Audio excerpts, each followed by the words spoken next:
Hello everyone, this is Ashwini Gupta. I have secured All India Rank 172 in GATE 2017 Civil Engineering and presently I am working in Indian Oil Corporation Limited. यह video उन सभी के लिए है जो gate की preparation कर रहे हैं या जिन्होंने गेट में एक अच्छी रैंक लाई है और जो आगे अपने आप को इंडियन ऑयल में देखना चाहते हैं। तो चलिए शुरू करते हैं।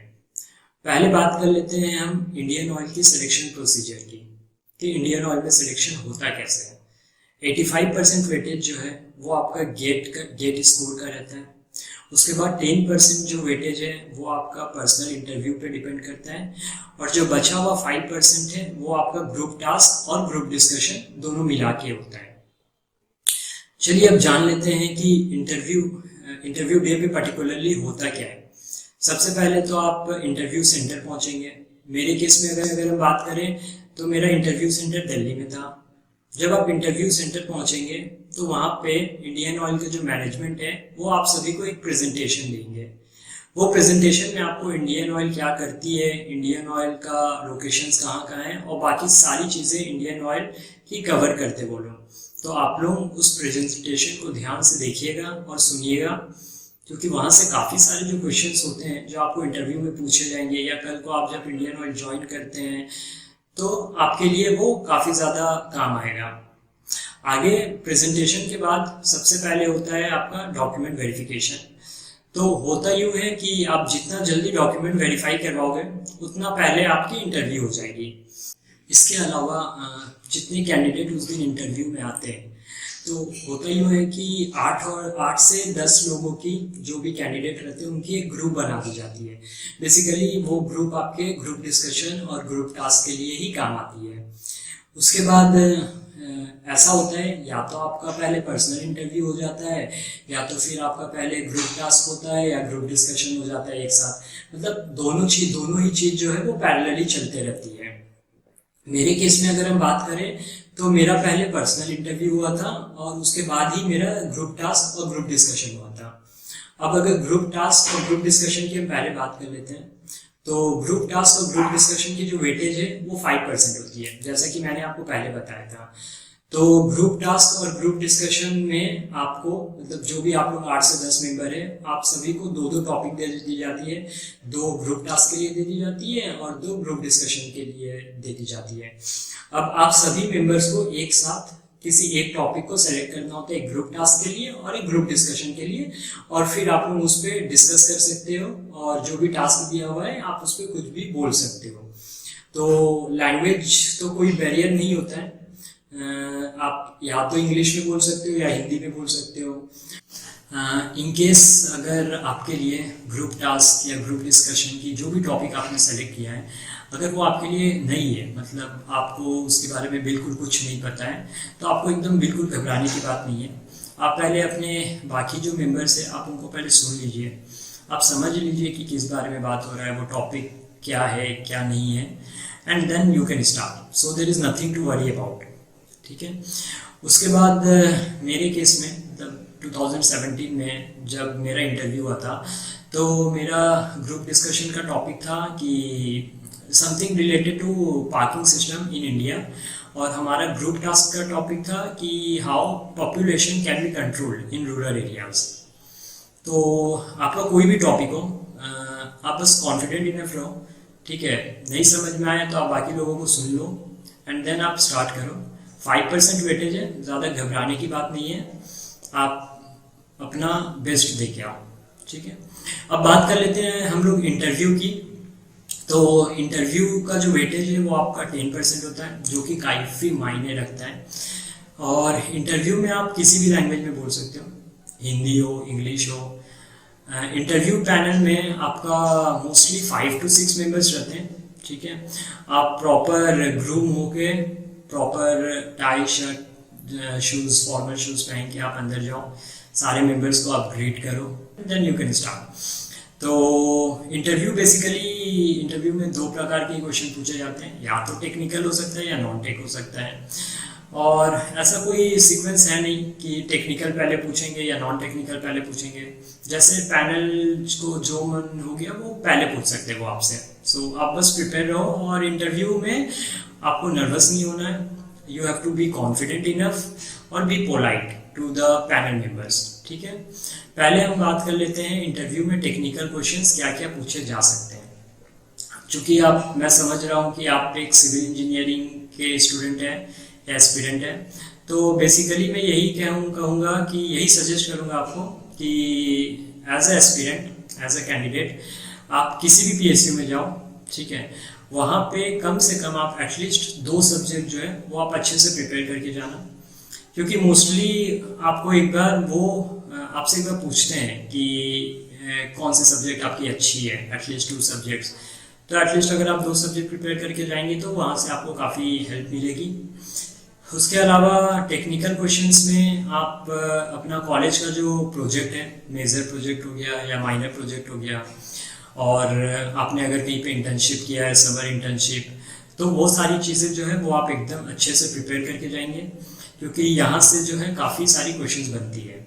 अगर हम बात करें बेसिकली ऑयल मार्केटिंग कंपनीज़ की, जैसे IOCL हो गया, BPCL हो गया, HPCL हो गया, तो बिटुमिन, जो कि आप जानते हैं one of the petroleum product है, तो एटलीस्ट आप बिटुमिन के बारे में पढ़ के जाना, क्योंकि मेरे से काफ़ी क्वेश्चंस जो है बिटुमिन से पूछा गया था। उनकी प्रॉपर्टीज़ क्या होती है, बिटुमिन का टेस्ट क्या क्या होता है, and so on and so fourth. In case अगर आप ऑलरेडी पहले मतलब IOC ज्वाइन करने से पहले अगर आप किसी कंपनी में वर्क कर रहे थे, तो वहाँ पे आपका वर्क प्रोफाइल क्या था, वहाँ पे आप क्या काम देखते थे, क्या करते थे, तो ये सारी चीज़ें जो है आप अच्छे से प्रिपेयर करके जाना। क्योंकि बेसिकली अगर आप पहले काम किए हुए होते हो तो आपका जो मैक्सिमम इंटरव्यू होता है वो आपके पहले वर्क एक्सपीरियंस पे ही मायने रखता है। और आपसे ये भी क्वेश्चन पूछा जा सकता है कि जो आप पहले जिस कंपनी में काम करते थे या जहाँ जिस भी फर्म में काम करते थे, तो वहाँ के जो भी एक्सपीरियंस है आपके, वो आप IOCL में किस तरह से यूज़ करेंगे। तो इनकेस अगर आप वर्क कर रहे हो या वर्क किए हो पहले भी कहीं, और तो आप उससे रिलेटेड सारी क्वेश्चंस को अच्छे से प्रिपेयर कर लेना। अब अगर हम लोग नॉन टेक्निकल क्वेश्चंस की बात कर लें, तो नॉन टेक्निकल क्वेश्चंस बेसिकली हो गए आपके HR टाइप के क्वेश्चंस। शुरू में जब आप जाओगे तो सबसे बेसिक क्वेश्चन जो होता है, tell me something about yourself और इंट्रोड्यूस योरसेल्फ, ये आपको हर किसी PSU में या किसी भी कंपनी में आपसे पूछा जाता है। सो ये सारी क्वेश्चंस आप प्रिपेयर कर लीजिएगा। इसके अलावा आप अगर IOCL के इंटरव्यू में जा रहे हैं, तो इंटरव्यू में जाने से पहले आप IOCL का जो वेबसाइट है वो आप थोड़ी एक बार स्टडी कर लीजिए, क्योंकि होता यूँ है कि काफ़ी सारे जो क्वेश्चंस हैं वो आपको वहाँ से काफ़ी इजी हो जाता है आंसर करने में। IOC की लोकेशन क्या है, IOC बेसिकली काम क्या करती है, और भी काफ़ी सारी चीज़ें। उसके अलावा जो भी बेसिक जनरल HR क्वेश्चंस होता है कि why do you want to join IOCL, और why IOCL and why not other PSUs। इसके अलावा आपका what are your strength and weakness, ये सारी क्वेश्चंस हैं जो आप प्रिपेयर करके जाना। मतलब हमेशा सभी से ये सारी क्वेश्चंस पूछी जाती है, तो आप इस सबको अच्छे से प्रिपेयर करके जाना। उसके अलावा और एक चीज़ है कि आप कहाँ से बिलोंग करते हो, आपका होम स्टेट, होम टाउन, उसके बारे में भी आप काफ़ी ज़्यादा अवेयर रहे तो काफ़ी ज़्यादा आपको फ़ायदेमंद होगी। और इंटरव्यू के कुछ दिन पहले जो भी न्यूज़ में चल रहा हो, करंट अफेयर्स या जो भी रिसेंट एक्टिविटीज़ हो रही हो, उनके बारे में एटलीस्ट आप अवेयर रहें, क्योंकि ये सारी चीज़ें ऐसी हैं जो आपसे पूछी जा सकती है, और अगर आप आंसर कर दो तो एक बहुत अच्छा इंप्रेशन क्रिएट कर सकते हो आप पैनल मेंबर्स के सामने। अब हम लोग इंडियन ऑयल की पर्क्स, अलाउंसेस और सैलरी स्ट्रक्चर की अगर हम बात करें, तो जब आप इंडियन ऑयल ज्वाइन करोगे तो आप इंडियन ऑयल ज्वाइन करते हो एज अ ऑफिसर। आपकी जो बेसिक सैलरी होती है वो होती है 60,000, और उसके अलावा आपको पर्क्स और अलाउंसेस काफ़ी सारी मिलती है। जैसे आपको ट्रैवल अलाउंसेस मिल जाता है, आपको DLS अलाउंस मिल जाता है, आप IOC ज्वाइन करोगे आपको फर्नीचर अलाउंस मिलेगा, कन्वेंस अलाउंस मिलेगा, और भी काफ़ी सारी आपको पर्क्स अलाउंस मिलेगी। इसके अलावा आपको कैजुअल लीव मिलती है, सिक लीव मिलती है, अर्न लीव मिलती है, आप को कंपेंसेटरी ऑफ्स भी मिलती है।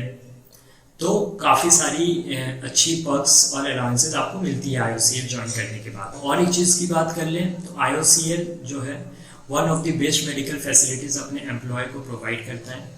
सो मेडिकल के टर्म्स में आपको कोई दिक्कत नहीं होगी अगर आप IOCL में काम कर रहे हो और अगर आपको कोई इश्यू होता है तो। जब आप IOCL ज्वाइन करते हो तो आप ग्रेड ए में ज्वाइन करते हो, ठीक है, as an officer. Grade A1 में ज्वाइन करते हो, सॉरी, एज एन ऑफिसर। आपकी पोस्टिंग किसी भी 3 डिविजन्स में हो सकती है, किसी भी 5 डिवीज़न में हो सकती है IOCL की। मार्केटिंग डिवीज़न हो गई, आपका पाइपलाइन डिवीज़न हो गया, आपका रिफाइनरी डिवीज़न हो गया, आपका बिजनेस डेवलपमेंट डिवीज़न हो गया और आपका रिसर्च एंड डेवलपमेंट हो गया।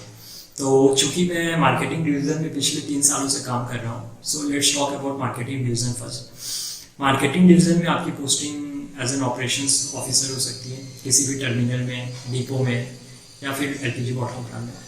मार्केटिंग डिवीज़न में आपकी posting as an aviation officer हो सकती है, एज अ सेल्स ऑफिसर हो सकती है, आपकी posting as a maintenance officer हो सकती है, आपकी posting as a safety officer भी हो सकती है। और जिस भी डिपार्टमेंट में आप रहोगे वहाँ पे पहला 1 साल जो होता है, शुरू के 1 साल जो रहता है, वो बेसिकली आप प्रोबेशन पीरियड में रहोगे and then based on your working कि आप कैसा काम किए हो, उसके बेसिस पे आपकी जो है कंफर्मेशन हो जाती है। तो बेसिकली 1 साल के बाद सबकी कंफर्मेशन हो जाती है, नथिंग टू वरी अबाउट। 2017 में मैंने IOCL ज्वाइन किया था और it's been nearly about 3 years I am working in IOCL in marketing division. So मेरे को कभी ऐसा नहीं लगा कि there is anything to disappoint about in IOCL। In fact, working in IOCL provides you the best opportunity. Is one of the best PSUs in India, and in fact, you can contribute a lot towards the nation building. So, आओ Indian oil join करो and be a part of IOC. और वैसे तो इस video में मैंने काफ़ी सारी चीज़ें कवर कर ली है रिगार्डिंग इंटरव्यू प्रोसेस और इंटरव्यू में कैसे क्वेश्चंस पूछे जाते हैं। इनकेस अगर कुछ रह गया हो या आपके तरफ से कोई क्वेरी हो या डाउट हो, so do let me in the comment section below. Till then, bye.